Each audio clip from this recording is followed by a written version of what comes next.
Assalamualaikum warahmatullahi wabarakatuh. Selamat pagi para mahasiswa sekalian. Apa kabar hari ini? Mudah-mudahan sehat walafiat. Saya anjurkan selalu menjaga protokol kesehatan dan vaksin jika ada kesempatan bagi yang sudah. Ini sangat membantu sekali untuk mengurangi ya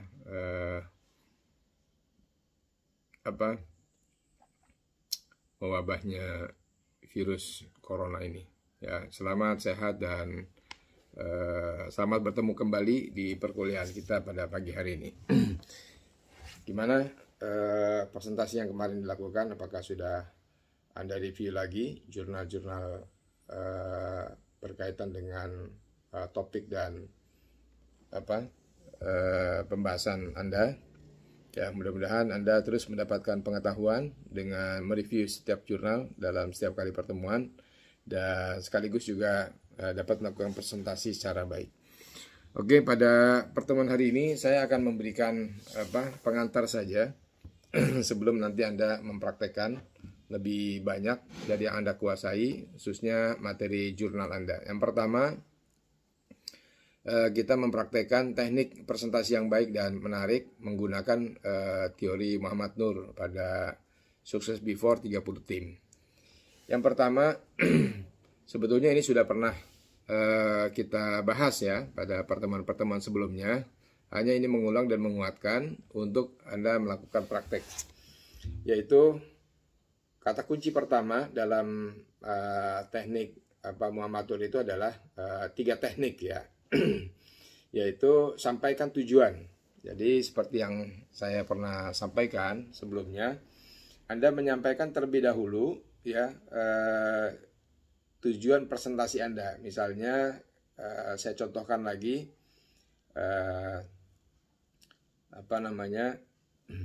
saya membuat sensor taman menggunakan microcontroller 8085. Nah, itu. Jadi di pertemuan pertama, di presentasi pembuka, kita mesti menyampaikan terlebih dahulu bahwa kita akan menyampaikan ya judul presentasi kita di awal supaya para audiens, ya khususnya para penguji mengetahui dan memahami secara jelas apa yang ingin kita sampaikan. Jadi saya contohkan misalnya dengan para penguji, para hadirin, para peserta seminar sekalian, pada hari ini saya ingin menyampaikan presentasi tentang sensor taman, ya, sensor lampu taman maksudnya, pada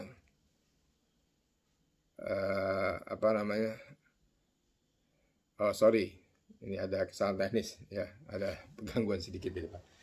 Oke, misalnya seperti ini. Para hadirin sekalian, saya ucapkan terima kasih atas kesempatannya. Pada hari ini saya ingin mempresentasikan hasil tugas akhir saya, yaitu membuat lampu taman menggunakan sensor cahaya berbasis microcontroller 8085. Saya menggunakan ini dikarenakan pemanfaatan dari microprosesor 8085 yang banyak tidak terpakai karena komputer ini digunakan sebagai komputer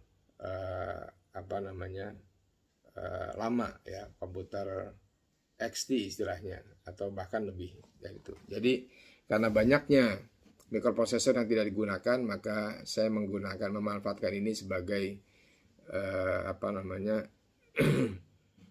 alat utama untuk membuat lampu taman ya dengan sensor cahaya tapi menggunakan bantuan 8088. Nah, itu adalah penyampaian awal kita tentang judul atau tujuan kita ingin presentasi ya. Berikutnya baru kita sampaikan dengan ya, kalau misalnya yang kedua kita pakai teori ya, bercerita terlebih dahulu, itu kita bisa juga menggunakannya ya. Misalnya saya sudah mencontohkan beberapa waktu yang lalu,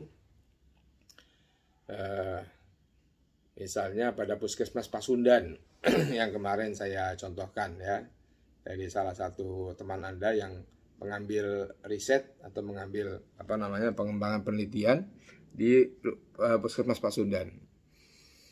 Pada pertemuan kali ini saya ingin membuat sistem informasi pasien pada Puskesmas Pasundan. Ya, saya tertarik sekali dengan tema ini karena pada saat saya pertama ingin melakukan kunjungan ke Puskesmas Pasundan, ada banyak orang, ya, bahkan menurut kepala puskesmas setiap hari pasien Puskesmas Pasundan ini tidak kurang 100 orang, ya, dan ini sangat-sangat full power pelayanannya dari puskesmas. Akan tetapi ada yang saya temukan hal yang sangat menggelitik, ya, yaitu terjadi penumpukan di ruang pendaftaran. Ya, bapak-bapak, ibu-ibu yang gendong anak, ya, bapak-bapak yang sudah sakit, ya, jalannya juga susah, sementara dia harus mendaftar. Dan pada sisi bagian pendaftaran itu pencatatannya bersifat manual, mulai dari data pasien ditulis pada buku induk, ya, nomor 1, ya, nama pasien, kemudian nomor registernya, kemudian alamatnya, kemudian jenis penyakitnya apa sebagai data rekam medis pertama, maksudnya keluhannya apa gitu, dan seterusnya. Bayangkan kalau 100 orang ditanyai satu persatu seperti itu, ya, belum lagi pihak puskesmas, pihak bagian pendaftaran mencari data untuk menemukan kembali informasi si pasien berdasarkan nomor register yang sudah disampaikan, baik punya nomor register atau hanya KTP saja atau bermodal kartu keluarga. Nah, penemuan kembalinya itu harus ada di box file atau folder yang disiapkan secara manual. Jadi misalnya ada nomor registernya, ya, atau berdasarkan NIK-nya. Nah, kalau sekarang berdasarkan NIK, sebetulnya dari puskesmas sudah difasilitasi dengan koneksi data dari Dukcapil, ya.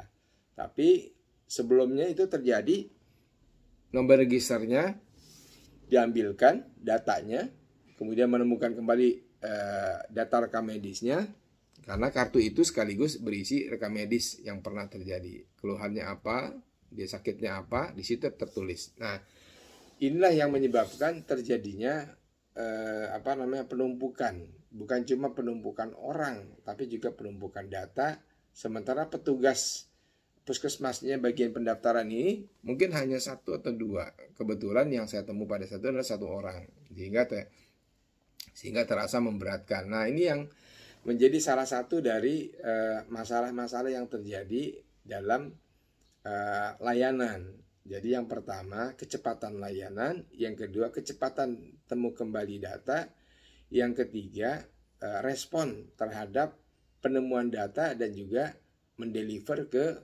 tujuan, misalnya ke poliklinik anak atau ke poli gigi atau ke poli penyakit dalam dan lain sebagainya gitu. Jadi ini menjadi salah satu tantangan tersendiri sebagai orang IT. Saya tertarik untuk membantu dalam pendataan pasien agar pihak puskesmas bisa melakukan temu kembali data berdasarkan nomor register atau NIK atau nama pasien yang mendaftar sebagai pasien di puskesmas. Nah, itu adalah teknik bercerita yang bisa kita gunakan untuk memancing atau untuk membuat akrab, ya, para audiens atau orang-orang yang sedang melakukan pengujian kepada kita, dan kita bisa menyampaikannya kepada mereka. Jadi ini adalah di antara beberapa hal yang bisa kita lakukan. Nah, itu yang kedua. Yang ketiga, tekniknya adalah, ya, berdasarkan Sukses Before 30 Tim, ya, dari Muhammad Nur, yaitu menyampaikan data dan fakta pada awal pembuka presentasi. Ini sangat menarik sekali karena membuka data dan fakta ini salah satu yang disukai, ya, karena kalau sudah membuka data dan fakta itu, ya, tidak bisa dibantah, sebab kita bercerita atau kita menyampaikan informasi kepada dalam tugas akhir ini sesuai dengan data dan fakta, dan tidak dianjurkan untuk memodifikasi atau menyampaikan data dan fakta yang salah atau keliru. Jadi kita harus sampaikan berdasarkan data riset atau data lapangan. Misalnya adalah pada Puskesmas Pasundan yang saya temui, ya, yaitu pertama, pencatatan nomor registernya itu masih manual. Yang kedua, penulisan nama pasien itu juga manual. Yang ketiga, penulisan alamat data pasien itu juga masih menggunakan ballpoint dan menuliskannya di buku besar. Yang keempat yaitu menuliskan keluhan-keluhan pasien, ya, dari setiap yang datang itu, atau 100 orang pasien yang datang setiap hari itu pencatatannya juga masih tertulis manual. Padahal sebetulnya semua itu bisa dilakukan dan direcord, ya, didokumentasikan menggunakan alat bantu komputer. Dalam hal ini aplikasinya adalah aplikasi pemrograman. Nah, dalam keadaan itulah, ya, saya meyakini bahwa 100 data pasien yang diinput oleh bagian pendaftaran, jika mulai nomor register, kemudian nama pasien, kemudian alamat pasien dan keluhan, itu bisa dimasukkan, bisa dokumentasikan, ya, direkam pada aplikasi komputer yang kalau ini dimanfaatkan, daya temu kembali ini bisa lebih cepat dari yang sebelumnya. Misalnya sebelumnya bisa satu pasien itu 2 menit atau 3 menit, ya, dengan data register yang disampaikan menggunakan record komputer bisa hanya 1 menit atau bahkan 30 detik gitu. Nah, ini jadi salah satu kelebihan kenapa kita punya alat bantu komputer sekarang ini, bahkan sudah berbasis Android, tidak digunakan sebagai salah satu kelebihan dan kecepatan dalam layanan. Ini juga kita menganut prinsip good governance atau good corporate governance untuk melakukan layanan kepada masyarakat. Jadi komputer ini digunakan sebagai alat bantu untuk mempercepat, ya. Dan berikutnya, pasien sudah tinggal berada, begitu dia menginput, ya, harapannya adalah si pasien itu sudah berada di depan klinik masing-masing, apakah dia di poli anak, apakah poli gigi atau poli kandungan atau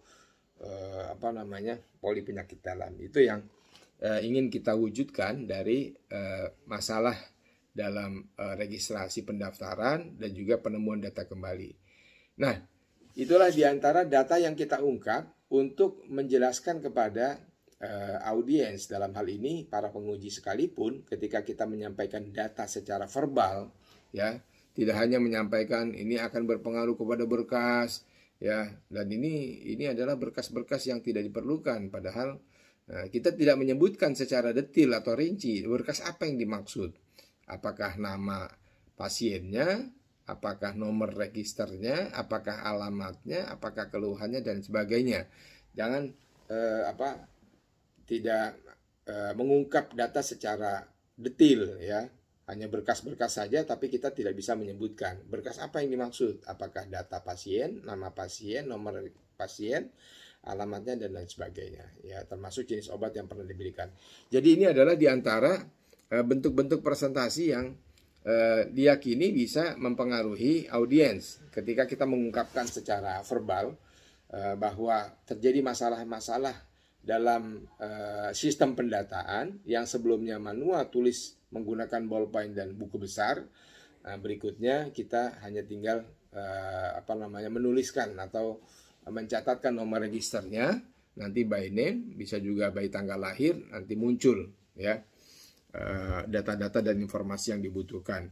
Nah, itulah harapannya ketika kita menemukan kembali data dan informasi ini bisa mempercepat layanan pada Puskesmas Pasundan. Nah, jadi itu diantara beberapa teknik yang bisa Anda lakukan temu kembali, ya, dan pekan ini Anda mereview lagi satu jurnal sebagai pengetahuan. Yang kedua, jurnal ini juga menjadi salah satu dari cara Anda menyerap pengetahuan dan membuat atau mensistematika pengetahuan Anda dalam bidang yang sedang Anda persiapkan untuk menjadi tugas akhir.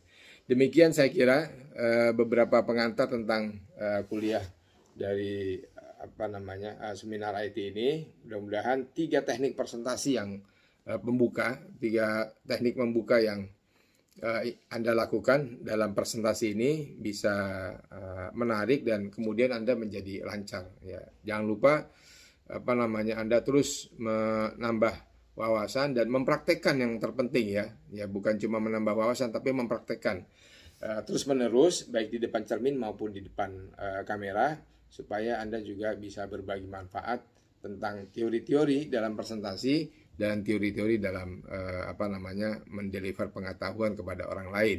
Harapannya Anda juga sukses untuk bisa membuat presentasi yang baik. Yang kedua, Anda juga bisa sukses berbagi ilmu pengetahuan dari review jurnal tema-tema yang Anda sukai agar teman-teman bisa mendapatkan banyak manfaat. Demikian dari saya sebagai pengantar perkuliahan ini, dan saya akhiri. Selamat pagi semuanya, salam sehat dan jangan lupa jaga protokol kesehatan. Mudah-mudahan Anda selalu sehat dan sukses selalu lulus dalam mata kuliah ini. Demikian. Assalamualaikum warahmatullahi wabarakatuh.